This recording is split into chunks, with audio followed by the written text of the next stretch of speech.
Hey guys, Ricky Widmer here from Most Valuable Podcast. You're about to listen to a little bit of our primetime podcast that we recorded this week. Make sure to go to BlogTalkRadio / Most Valuable Podcast for our full-length podcast that you can go ahead and download. I hope you enjoy it. I know me and Brandon did recording it.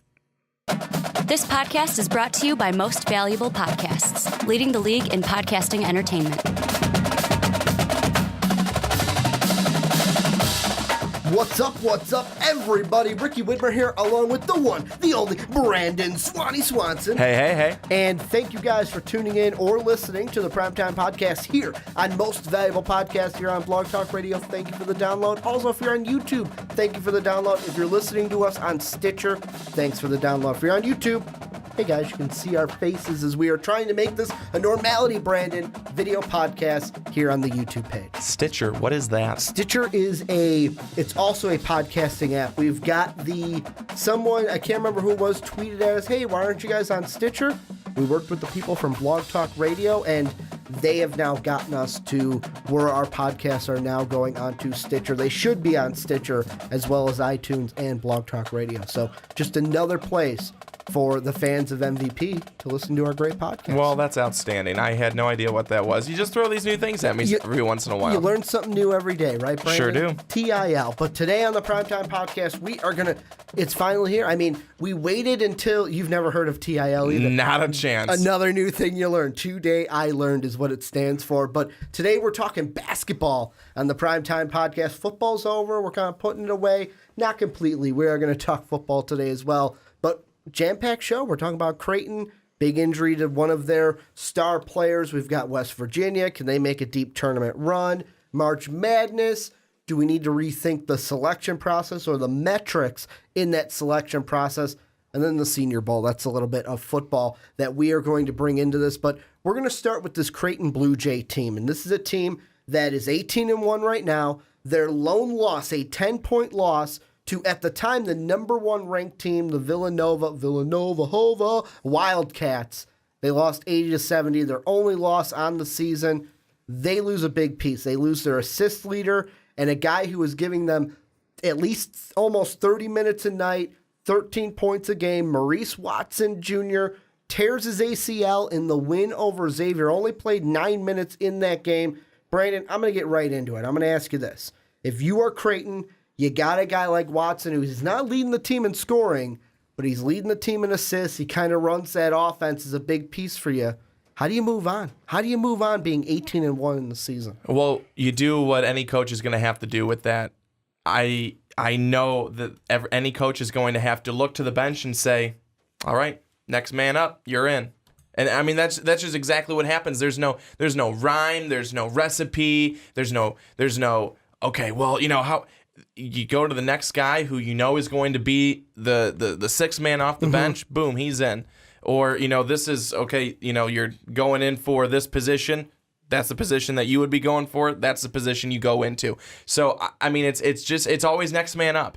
And, you can never know when an injury is going to hit. That's why you always have to be ready. That's why it's so important for the players to continue to be competitive when they're playing in drills and practice, to continue weightlifting and weight training and all that stuff. And I think that all those things are keys to ready yourself on the bench, because there are times in games like this when you're going to have to be called upon to come in and play, and that could be in the first game of the season. It could be in the middle of the season. Right now, we're kind of right in the middle of the season, right into the meat of conference play, or it could be in the tournament.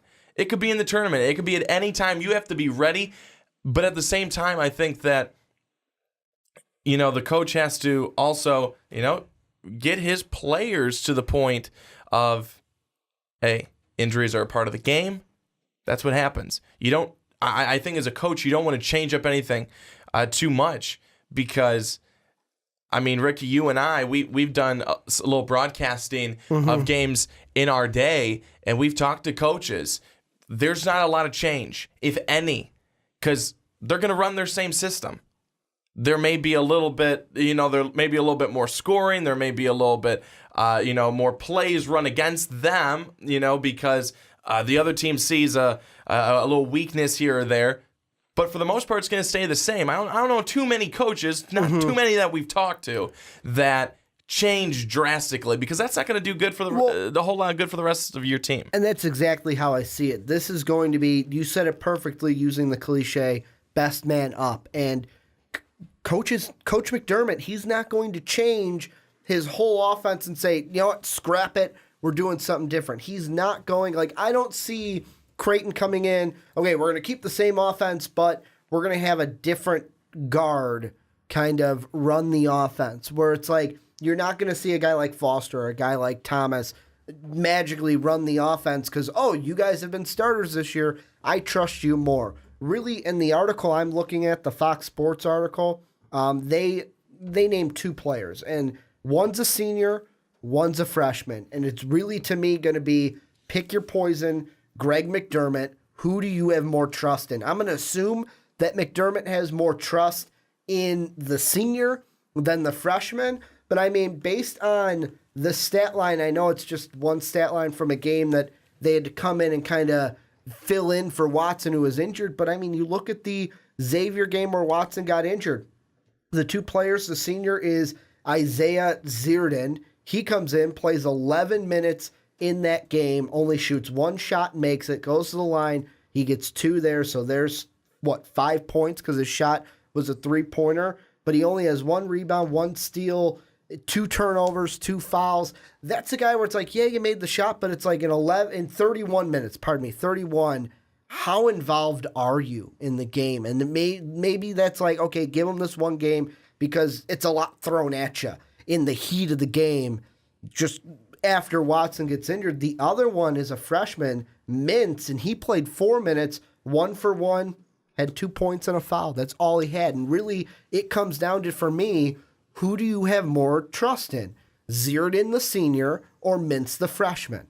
That's what you got to pick. And right now, I think McDermott is going to pick the senior, and we're going to see a lot more of Zierden running this offense for Creighton moving forward. Well, one thing that head coach for the Bluejays, Greg McDermott, he said, quote, "There's going to be some experimentation in practice. We haven't played much without Maurice in games or in practice, so we have to tinker with some things and see what may work best. Obviously, there will be some changes in what we do offensively because a lot of what we do and did was built around his skill set." So I think that clearly in this situation, they are going to have to change a little bit. Again, typically coaches aren't wanting to change a lot, and he's not saying they're going to change a lot. He's saying they're going to tinker. Tinker is see what you can do that's going to really push the skill sets of the guys that you have in there now, or of the new guy specifically, and where he's going to fit best. And, I mean, it could be a rotation. I mean, it could be, okay, you're starting this night. All right, you're starting this night. You're starting this night. I mean, that's what it could be. Because when you don't have that guy right in there now, like Watson, I think that is... I think that's really, he was the constant.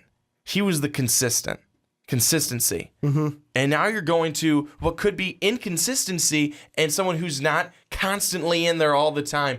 But I think that what I think McDermott will want to get to is having someone in there consistently because the other 4 guys, that's what they're going to want. The other 4 guys on the floor, that's what they're going to want to be able to do. It's so much easier when you're able to play with the same group, the same set of starters throughout the season. It brings the guys together. They mesh well. And if you don't have that, it starts to split that apart. And I think that right now what Creighton's going to find is they're going to find that Maurice Watson had a lot of skills, whether it was him putting the ball in the hoop, whether it was him giving it off to the guy who put it in the hoop, defensively, his passing, all of that. They're going to see exactly what they're missing in this guy. Unfortunately, he's a senior. He'll be done after this year. And that's the thing I just wanted to throw out there with Watson. It's going to be interesting to see. I'm not quite sure off the top of my head exactly if he's past the point of no return, but there have been cases in the past where I think Robbie Hummel was actually one of these situations where gets injured at a certain point in the season, actually applied to get what's called a medical gray shirt so that they could come back and play one more year. Haven't heard anything for Watson if that's possible. That's just one thing in my head I think of is him being a senior. Would it be possible for him to apply to see if he can get that medical gray shirt kind of granted to him from the NCAA? If he can't, his college career is over because he is a senior. But another name that I just saw here in the article that is going to be a part of that experimentation is Tyler Clement. And I look at the box score from Xavier and I go, he's not on the box score. And the reason being, Brandon, is he's only played 13 games. So to me, it's like, okay, really, it's still the answer I'm going with. I'm going to try Isaiah Zierden, try to insert him into that missing hole, into that missing kind of starter spot and see what happens. But I look at the Creighton schedule, and it's kind of a mixed bag for me of where I want to go. If I want to say, well, yeah, at least it's good that it happened at this point in the season, or if you're saying, well, no, it doesn't because the schedule ahead of them, the next game they're going to play is against Marquette, and they've got a young freshman, a 17-year-old freshman who's really starting to kind of come onto his own. So I think that without Watson might be a tough one. Georgetown, they might be able to get past. DePaul might be a sneaky good one. But then right away, after those three, you've got Butler on the road. You got Xavier at home. And I don't care if that Xavier game's at home. Those are two tough teams to play without Maurice Watson. So whatever you do experimentation-wise, I think needs to be figured out by January 31st when you go to Butler. I think that when you look at that Butler game and that Xavier game back to back, I think that's the thing for me, that these are back to back games, and again, you'd like to think that they're going to win them especially if you're a Creighton fan, but who knows? I mean, you beat Butler by 11, you beat Creighton by 5. You beat Creighton. Creighton beat Xavier by 5. Pardon me, but I think that you look at those two games. Those will be well-fought games. You look at that, and I mean, you look at then later on in the season, Villanova, and that's going to be a big one. No matter where Villanova in the rankings-wise, whether they be 1, whether they be 17, they're going to be a tough matchup. Well, and I mean, just to give you a little bit, the Xavier game, I will say, you guys can feel, Creighton fans, you can feel positive about that game because you could just say, hey, well, you know what? We beat them basically without Watson once. We can beat them without Watson again because Watson only played 9 minutes of that first Xavier game, which he got injured in. But the game against Butler, yeah, you beat them by 11 points if I'm doing my math right, 75 and 64. That's an 11-point victory. But Watson played almost 40 minutes, played 39 minutes of that game, went 9 of 14 from the field, and scored 21 points. Like, you're not going to have that. And I don't think whoever you put in, Zierden, Mintz, or Clemente, or if you put someone else in there, or Clement, pardon me, you put one of them in there, I don't think you're going to be, boom, there's 21 points from the combination or even that one player. So that's the game I kind of go, you better have your experimentation figured out because Butler's a really good team. And just to say you beat Butler, that's a really good notch on your resume, but you can't let things slide in these next 3 and then lose to Butler, or else we're looking at this Creighton team as a completely different side of the coin when we turn the calendar into February. Another thing to note, Seth Greenberg said on ESPN that he does not believe that the Blue Jays will be as dynamic in transition without Watson. A lot of people will go to the glass on them, so you could certainly lose points, transition points there, and possibly give up transition points at the same time. So we will have to see exactly how that ends up playing out. But I think that right now, we don't know. right now we don't know. You got to give it a couple of games. I think Well, it's all you give it that. Well, I think you give it the Marquette game, Yeah. the Georgetown game, and DePaul. If they're able to get those 3 games under their belt, they're able to get some wins, they're able to look okay, I think that we've probably got our answer. But if they're changing out starting lineups, if they're really struggling against those couple of teams, it will be very interesting when they come up against matchups like Butler and like Xavier. And in the next game, I told you guys there is a 17-year-old freshman. His name's Marcus Howard for Marquette. Should technically be in high school still, but he's averaging, 22 minutes for the Marquette Eagles. So even that game alone is going to be a tough game. But Creighton, to me, it's going to be interesting to see what they do to kind of go on to your point about the rebounding. If you want to just take it from the one game we have without Watson, Xavier out-rebounded them totally by 10, 43 compared to 33. They had 2 more defensive rebounds than Creighton and 8 more offensive rebounds. And Gaston for the Musketeers had 9 offensive rebounds in that game. So if that's a trend moving forward, maybe that could be, I don't want to say the knife or the nail in the coffin for the Blue Jays because it is still a long season, but they got to figure this out quickly moving forward. But before I wrap things up, anything that we missed that you feel like you need to add for the Maurice Watson injury for the Creighton Blue Jays? No, I think we're good. I hope that Creighton is able to power through without him, and best wishes and prayers go out to the big guy.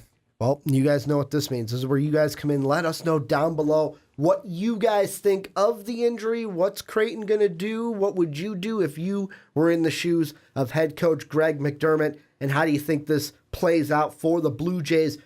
Well, thank you guys for checking out this video from the Primetime Podcast. If you want to check out more, click right over here. The video's right over here. Check it out. Check it out. Check it out.